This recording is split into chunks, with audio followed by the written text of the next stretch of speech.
오늘 함께 보실 말씀 요한복음 14장 15절부터 27절 말씀입니다. 요한복음 14장 15절로 27절 말씀. 말씀이 좀 길어서 함께 교독해 주시면 감사하겠습니다. 너희가 나를 사랑하면 나의 계명을 지키리라. 내가 아버지께 구하겠으니 그가 또 다른 보혜사를 너희에게 주사 영원토록 너희와 함께 있게 하리니 그는 진리의 영이라. 세상은 능히 그를 받지 못하나니 이는 그를 보지도 못하고 알지도 못함이라. 그러나 너희는 그를 아나니 그는 너희와 함께 거하시며 또 너희 속에 계시겠습니다. 내가 너희를 고아와 같이 버려두지 아니하고 너희에게로 오리라. 조금 있으면 세상은 다시 나를 보지 못할 것이로되 너희는 나를 보리니 이는 내가 살아있고 너희도 살아있겠습니다. 그날에는 내가 아버지 안에 너희가 내 안에 내가 너희 안에 있는 것을 너희가 알리라. 나의 계명을 지키는 자라야 나를 사랑하는 자니 나를 사랑하는 자는 내 아버지께 사랑을 받을 것이요 나도 그를 사랑하여 그에게 나를 나타내리라. 가룟리 다닌 유다가 이르되 주여 어찌하여 자기를 우리에게 나타내시고 세상에는 아니하려 하시나이까. 예수께서 대답하여 이르시되 사람이 나를 사랑하면 내 말을 지키리니 내 아버지께서 그를 사랑하실 것이요 우리가 그에게 가서 거처를 그와 함께 하리라. 나를 사랑하지 아니하는 자는 내 말을 지키지 아니하나니 너희가 듣는 말은 내 말이 아니요 나를 보내신 아버지의 말씀이니라. 내가 아직 너희와 함께 있어서 이 말을 너희에게 하였거니와 보혜사 곧 아버지께서 내 이름으로 보내실 성령 그가 너희에게 모든 것을 가르치고 내가 너희에게 말한 모든 것을 생각나게 하리라. 함께 읽으시겠습니다. 평안을 너희에게 끼치노니 곧 나의 평안을 너희에게 주노라. 내가 너희에게 주는 것은 세상이 주는 것과 같지 아니하니라. 너희는 마음에 근심하지도 말고 두려워하지도 말라. 아멘. 오늘은 지난주에 이어서 이제 요한복음 14장 계속해서 살펴볼 텐데요. 여러분, 예수님의 유언과도 같은 최후의 가르침답게 아주 복음의 진수와 비밀들이 쏟아져 나옵니다. 폭포수같이 흐르는 것 같아요. 특별히 보혜사 성령님에 대해서 말씀을 하셨고요. 또 주님을 사랑하는 것과 주의 계명을 지키는 것에 대해서 강조를 하셨습니다. 본문 15절은 다소 부담스러운 내용으로 시작하죠. 너희가 나를 사랑하면 나의 계명을 지키리라. 이 말씀 들으면 어떤 뉘앙스로 이렇게 다가오시나요? 너희 나를 한번 사랑하는지 한번 보여줘봐. 말로만 사랑한다고 하지 말고 내 계명을 지킴으로 너희의 사랑을 증명해봐. 뭐 이렇게 들리지 않으십니까? 주님의 의도는 이렇게 부담 주는 게 아니었습니다. 우리가 계명을 지키는 것에만 초점을 맞추잖아요. 그러면 계명만 남고요. 앞에 더 중요한 것을 놓치게 됩니다. 그게 뭐였죠? 사랑입니다. 사랑. 한번 잘 다시 보십시오. 너희가 나를 사랑하면 나의 계명을 지키리라. 여러분, 사랑이 먼저 나오나요? 계명이 먼저 나오나요? 사랑이 먼저입니다. 예. 사랑이 먼저입니다. 다시 말해서 우리가 예수님을 사랑하면 그분의 말씀을 지키게 된다. 이런 말씀이에요. 너희 안에 나를 향한 사랑이 깊어지면 계명을 지키는 그 순종이라는 열매가 자연스럽게 맺힐 것이다.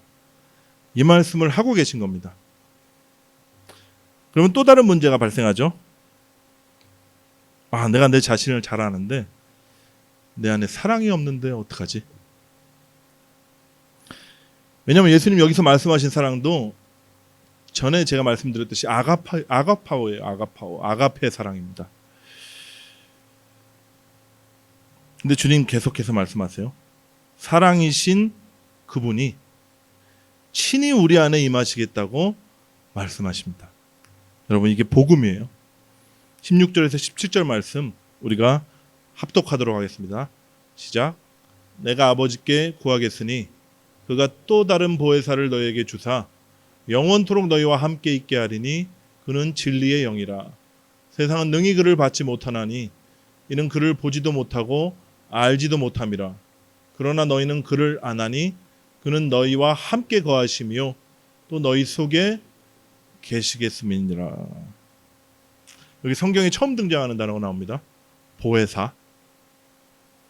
헬라어로는 파라클레토스라고 이렇게 하는데요. 해석을 하자면 중보자, 위로자, 변호자, 조력자, 그리고 가르치시는 분이다. 이런 의미를 담고 있는 단어입니다. 영어로는 comforter 이렇게 해석된 부분이 있고요.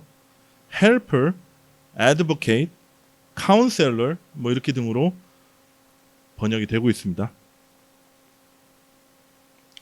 잘 보세요. 그날에는 성령님이 우리 마음에 임하시는 그날에 그 보혜사 성령님을 얘기하시는 거죠. 여러분 이 보혜사 성령은 그러니까 보혜사라는 단어는 성경에 딱 5번 나와요. 요한복음에 4번 나오고요. 다른 책은 요한 1서에 나옵니다. 아주 독특한 단어인데 요한이 그 복음서에서는 성령 하나님을 표현할 때 4번 사용했어요. 근데 요한 1서에서 흥미롭게도 예수 그리스도를 지칭할 때 사용합니다. 재밌죠? 우리는 보혜사 하면 흔히 성령님만 떠올리기 마련인데 예수님께로도 쓰였던 단어예요. 어떻게 쓰였나 한번 보시죠. 요한 1서. 나의 자녀들아 내가 이것을 너희에게 쓰면 너희로 죄를 범하지 않게 하렴이라. 만일 누가 죄를 범하여도 아버지 앞에서 우리에게 대언자가 있으니 곧 의로우신 예수 그리스도시나. 여기 나오는 이 대언자가 정확하게 파라클레토스, 보혜사라는 단어입니다. 어떠세요 여러분? 다들 똑똑하시니까 느낌이 딱 오시죠?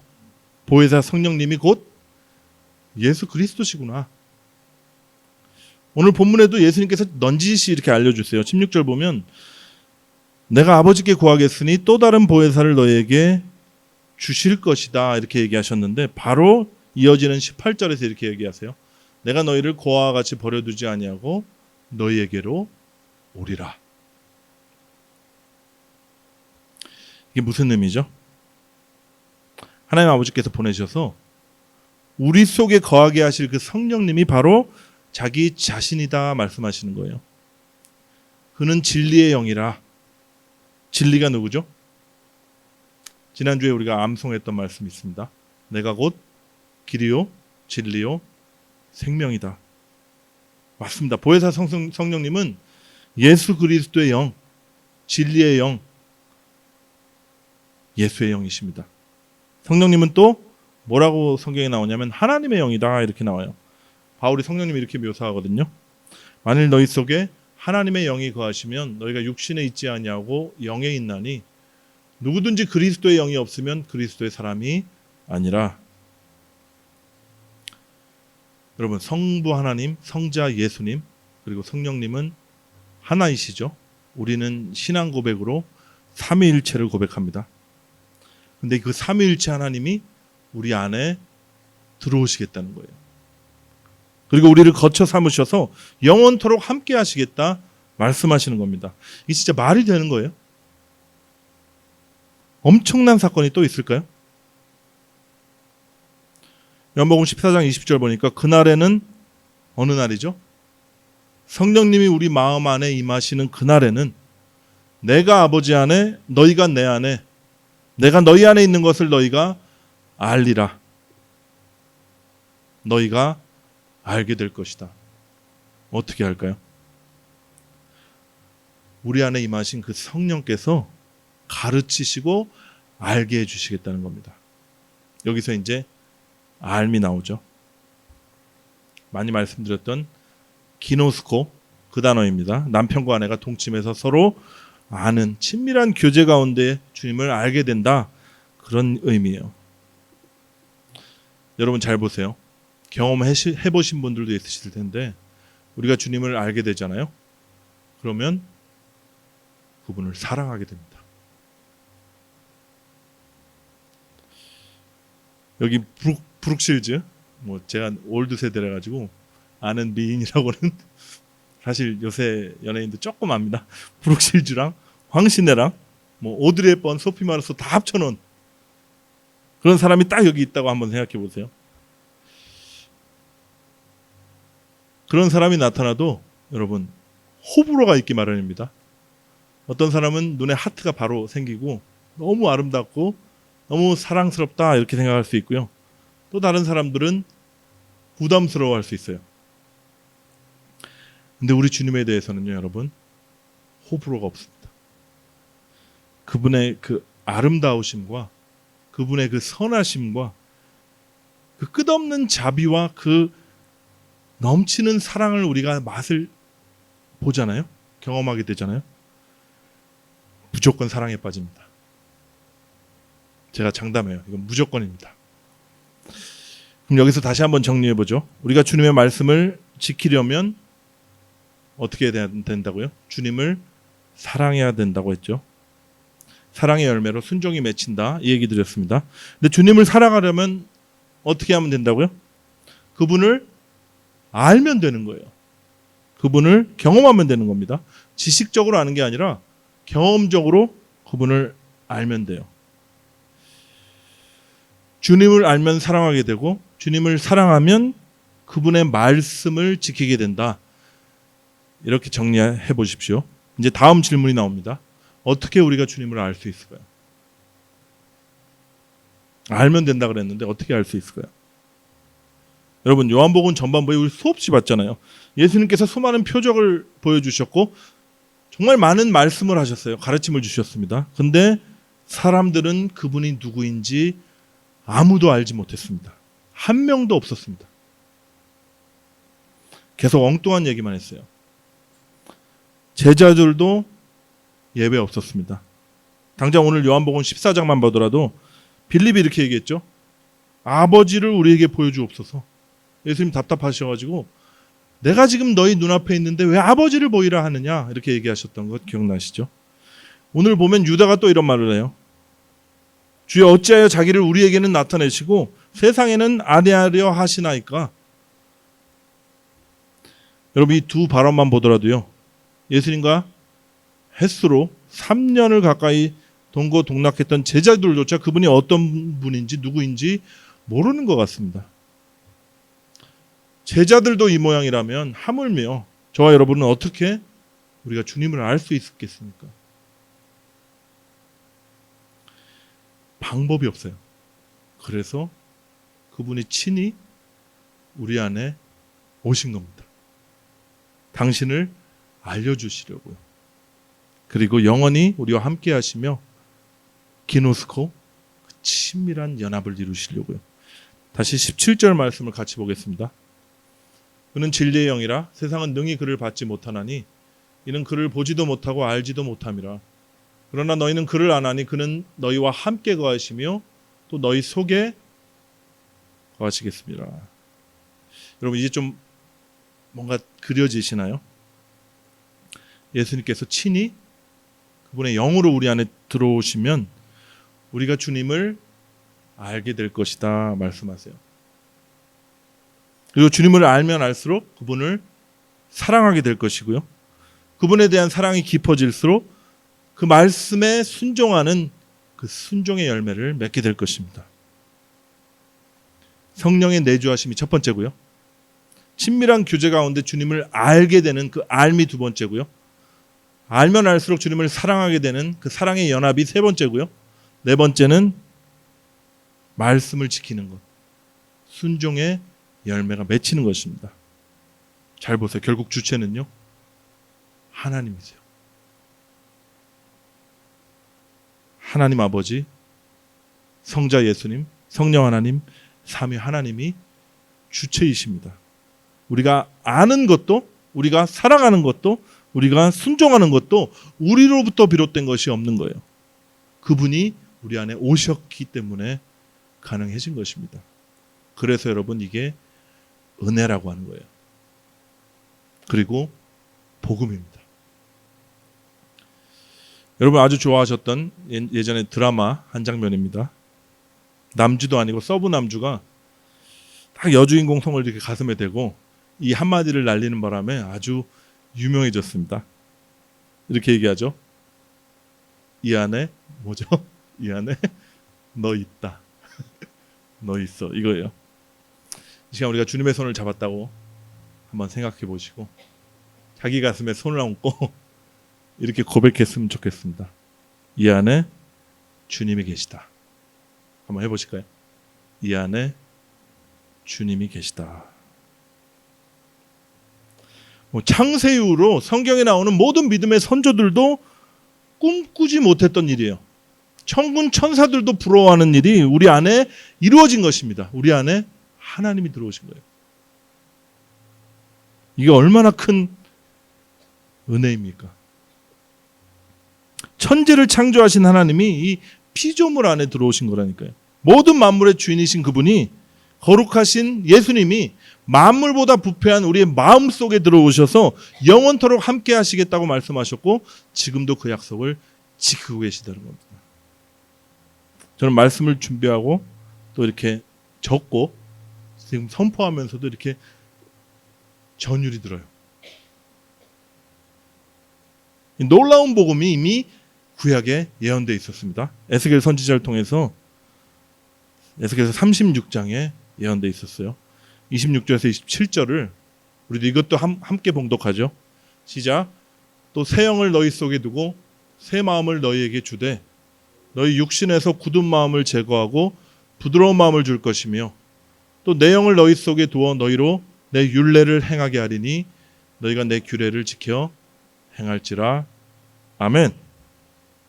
그리스도의 영이신 성령님이 우리 안에 들어오셔서 우리의 마음밭을 기경하시겠다는 겁니다. 어떻게 해요? 딱딱하게 굳은 마음을 제거해버리고 부드러운 마음을 주시겠대요. 이게 뭐냐면 신명기 30장 6절에 나오는 마음의 할례입니다. 내 하나님 여호와께서 내 마음과 내 자손 마음에 할례를 베푸사 내게 마음을 다하여 뜻을 다하여 내 하나님 여호와를 사랑하게 하사 내게 생명을 얻게 하실 것이다. 하나님이 우리 안에 친히 들어오셔서 마음의 할례를 베푸시면 어떻게 된다고요? 하나님 여호와를 사랑하게 될 거예요. 그리고 생명을 얻게 될 거라고 말씀하십니다. 오늘 본문 19절에 예수님 똑같은 말씀하세요. 조금 있으면 세상은 나를 보지 못할 것이로되 너희는 나를 보리니 이는 내가 살아있고 너희도 살아있겠음이라. 세상은 다시 주님을 보지 못한대요. 왜요? 이제 십자가에서 죽으실 것이고 부활하시고 승천하셔서 하늘에 오르실 것이기 때문입니다. 근데 너희는 나를 볼 것이다. 어떻게 보겠죠? 우리 안에 부활하시겠다는 거예요. 우리 안에 들어오셔서 우리의 생명이 되어주시겠다는 겁니다. 내가 살아있고 어디 살아있어요? 이 안에. 너희도 살겠습니다. 주님이 당신의 영으로 여기 들어오셔서 우리의 생명이 되시잖아요. 마음의 할례를 행하시고 주님을 사랑하는 자가 되게 하시면 우리가 산 자가 될 것이다. 이렇게 얘기하고 계신 것입니다. 그리고 산 자들은요. 주님의 생명으로 사는 자들은 이제 그분과의 관계가 시작되는 거예요. 주님을 알게 되는 것이고 주님을 사랑하게 되는 것이고요. 또 주의 말씀을 행하게 되는 것입니다. 내 영을 너희 속에 두어 너희로 내 율례를 행하게 하리라. 에스겔서 말씀입니다. 여러분, 이게 정말 우리의 힘이고 우리의 능으로는 안 되는 일 아니었나요? 자기 사랑으로 꽉 찬 우리가 나를 사랑하는 것처럼 이웃을 사랑하는 게 됐었나요? 주님의 계명을 우리가 지키고 복종할 수 있었습니까? 안 됐던 일이었어요. 그런데 주님께서 말씀하시는 거예요. 오직 여호와의 신으로 그리스도의 영이신 그 성령님으로 내가 가능케 하리라 지금 약속하고 계신 것입니다. 잘 보십시오. 성경은 일관적으로요. 우리에게 순종을 요구하거나 복종을 이야기할 때 너희 한번 스스로 노력해봐. 이렇게 얘기하지 않아요. 너희 애써서 죽기까지 한번 노력해서 복종해봐. 이러지도 않으십니다. 늘 너희 안에서 내가 반드시 이를 이루어 낼 것이다. 이렇게 얘기하세요. 예전에 이런 얘기 많이 들었어요. 많은 신자들과 또 심지어 목사님들도 이런 얘기 하셨습니다. 한번 예수 믿고 구원받으면 그게 다가 아니다. 구원은 우리가 두렵고 떨림으로 그런 마음으로 말씀의 복종함으로 우리가 이루어 나가야 한다. 순종하지 않은 믿음 가짜다. 뭐 이런 얘기 들어보셨나요? 그 근거가 어디 나오냐면 빌립보서 2장 12절 말씀입니다. 그러므로 나의 사랑하는 자들아 너희가 나 있을 때뿐만 아니라 더욱 지금 나 없을 때에도 항상 복종하여 두렵고 떨림으로 너희 구원을 이루라. 이 말씀이에요. 얼핏 보면요. 구원 한 번 받아가지고 되는 게 아니야. 복종하여서 우리가 이루어 나가는 것이 구원이야. 이렇게 이야기할 만한 구절입니다. 이 말씀만 따로 떼서 보면 아직 우리 구원이 완성이 안 됐구나.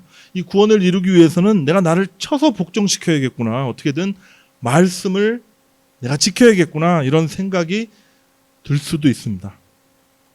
그러면서 다시 무거운 짐을 짊어매고 눌려서 살아가게 됩니다. 가짜 아닌가? 이런 생각이에요. 여러분 복음을 알려드릴게요. 2장 12절 말씀 바로 이어서 13절에서 주님이 이렇게 말씀하세요. 너희 안에서 행하시는 이는 하나님이시다. 자기의 기쁘신 뜻을 위하여 너희로 소원을 두고 행하게 하실 것이다. 항상 복종해.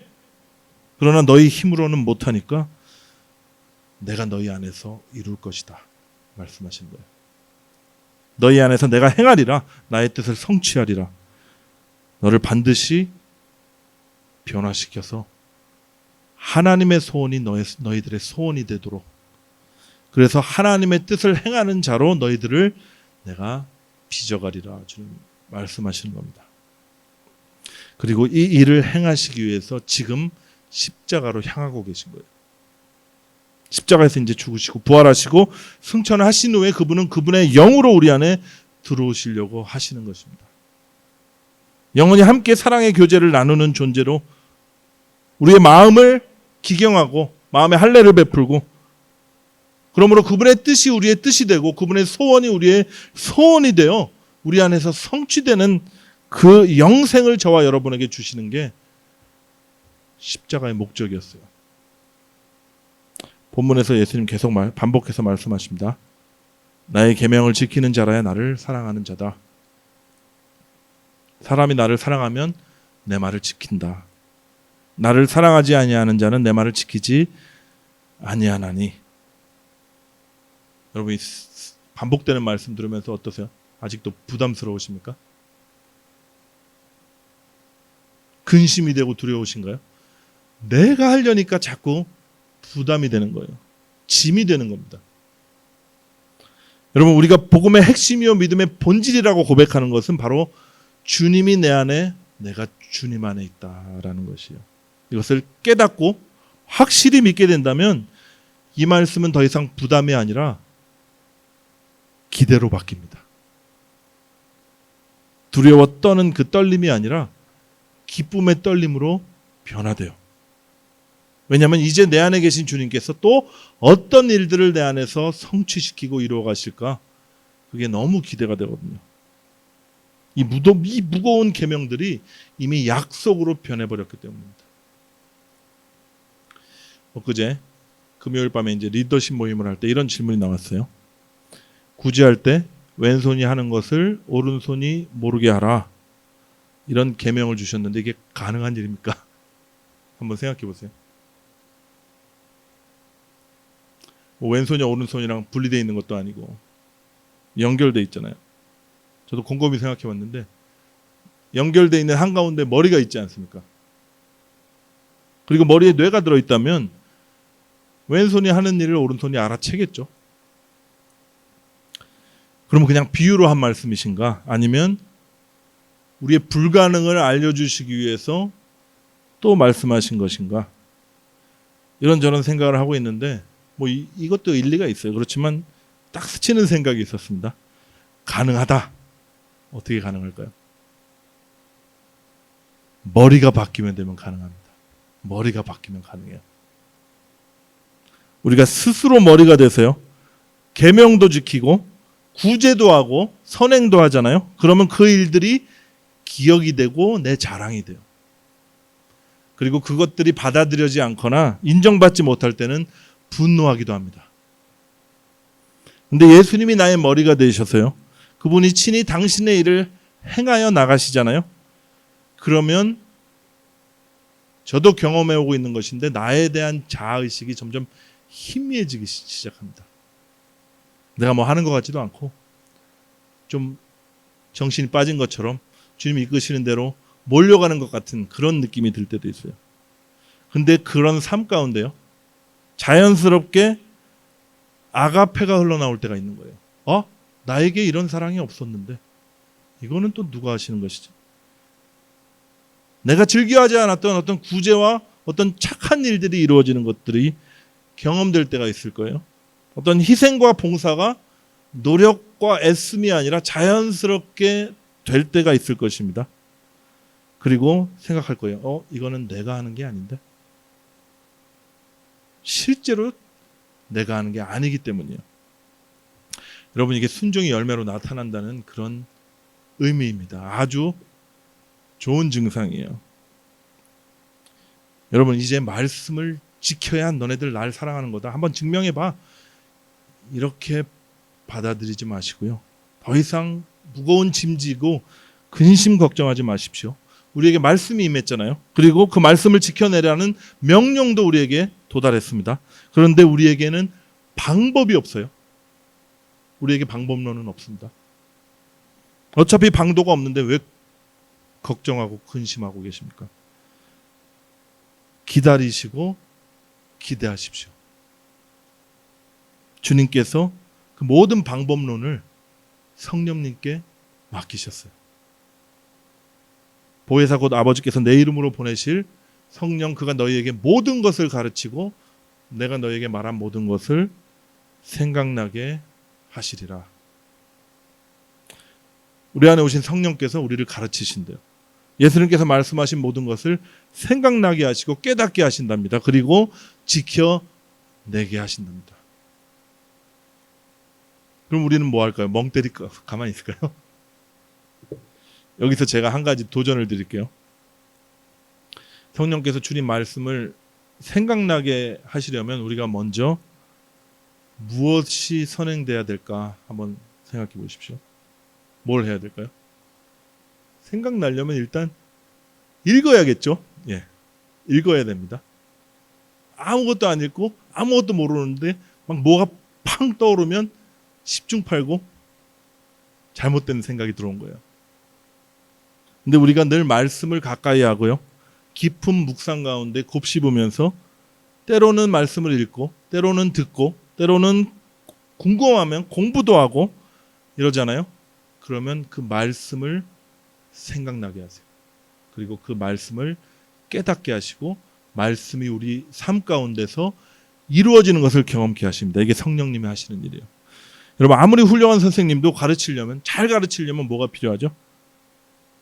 좋은 교재가 있어야 됩니다. 근데 주님께서 더없이 좋은 교재를 우리에게 주셨어요. 성경이요. 그럼 우리 착한 학생이 돼야 되는데, 착한 학생은 뭘 잘하면 착한 학생입니까? 예습과 복습을 잘하면 됩니다. 예습은 뭐냐면 성경을 읽는 거예요. 성령님의 도우심을 구하면서 성경을 읽으십시오. 저에게도 지금 다짐하면서 하는 말씀입니다. 복습은 뭘까요? 성령께서 깨닫게 해주시고 가르쳐 주시고 생각나게 해주시는 것들을 우리가 곰곰이 묵상하는 것입니다. 그리고 그러다가 궁금증이 생기거나 더 깊이 알고 싶으면 찾아보기도 하고 말씀을 공부하는 것이에요. 제가 아까 성경 통독반을 소개했는데 때마침 오늘 말씀이 제가 의도한 건 아닙니다.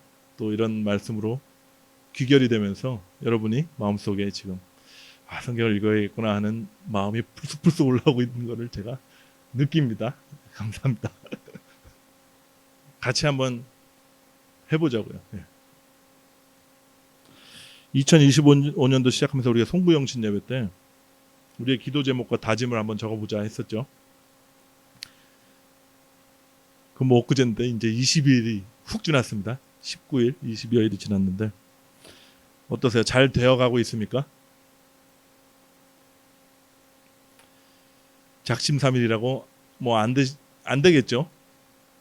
근데 남은 한 해를 우리가 이 말씀 속에서 한번 살아본다면 우리가 적었던 소원과 우리가 바랬던 그 기도 제목들을 훨씬 뛰어넘는 놀라운 간증들이 터져 나올 거예요. 제가 장담합니다.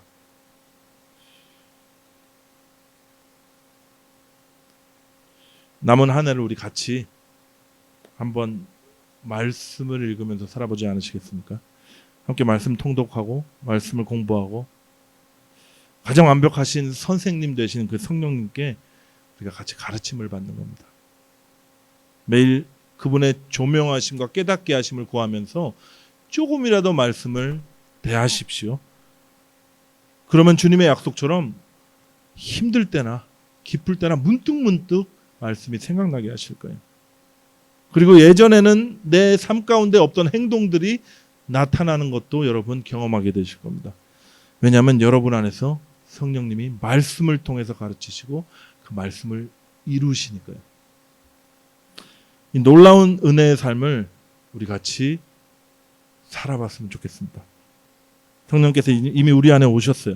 그분은 말씀을 통해서 우리와 친밀한 교제 가운데 주님을 알려주기를 원하십니다. 그분의 선하심과 그 아름다우심을 우리를 향하신 그분의 마음을 알려주시기를 원하세요.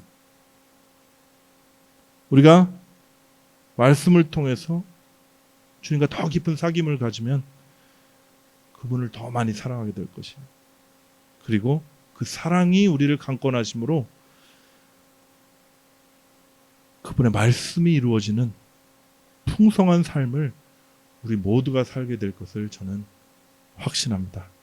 그리고 함께 하시기를 축복합니다. 세상이 줄 수 없는 차원이 다른 평강과 기쁨이 넘치는 것을 고백하게 되실 것입니다. 상황과 환경과 이런 것에 지배를 받지 않는 그리스도의 평화가 여러분 안에 넘치게 부어질 줄 믿고 함께 이 길 가시기를 예수 그리스도의 이름으로 축원합니다. 평안을 너에게 끼치노니 곧 나의 평안을 너에게 주노라.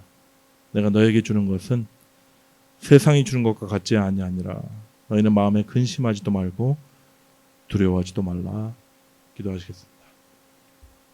하나님 아버지, 우리의 삶에 있어서 가장 큰 은혜요, 또 가장 큰 기적이고 말로 다 할 수 없는 은총이 바로 예수 그리스도가 우리 안에 들어오신 것임을 이 시간 고백합니다.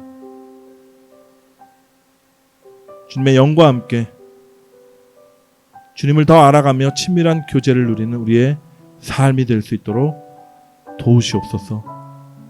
그래서 주님을 알면 알아갈수록 주님을 더 사랑케 하시고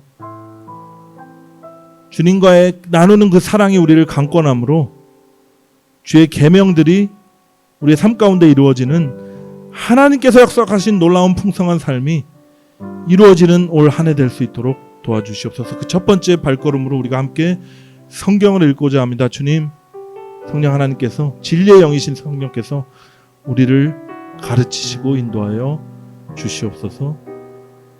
예수 그리스도 이름으로 감사하며 기도합나이다.